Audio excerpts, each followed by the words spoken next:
purpose, and hence the purpose of the church has been abused. As a result of this, the dignity and the respect of the church have been lost to ignorance.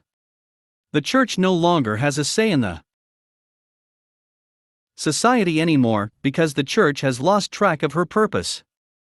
The church is now chasing shadows. The church that was supposed to be a place of mighty warriors is now a place filled up with timid bunch of voiceless people. Things are different now. The contemporary church is so often a weak, ineffectual voice with an uncertain sound.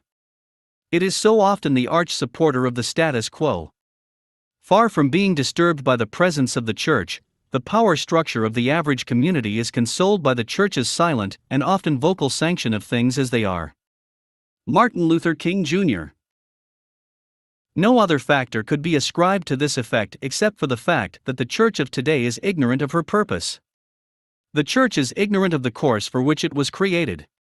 In the early church, wherever the Christians got to, they were known because of the influence they brought upon any society they walked into. They were called the people that turns the world upside down. Why was it so? Because the world is full of darkness, and wherever the believers got to, they brought light with them, which in turn upset the darkness that overshadowed that city and turned it down. That was the way it was. The voice of the church was heard. The church was not indifferent to the happenings in the society. The early church was not timid, they were bold in declaring the standards of the kingdom, and in shedding light in every area of darkness. And when they could not find them, they dragged Jason and some of the brothers before the city authorities, shouting, "These men who have turned the world upside down have come here also." Acts 17:6. The early churches were known to confront the ills of the society. They were the conscience of every city they were in, a voice that calls the nation to order.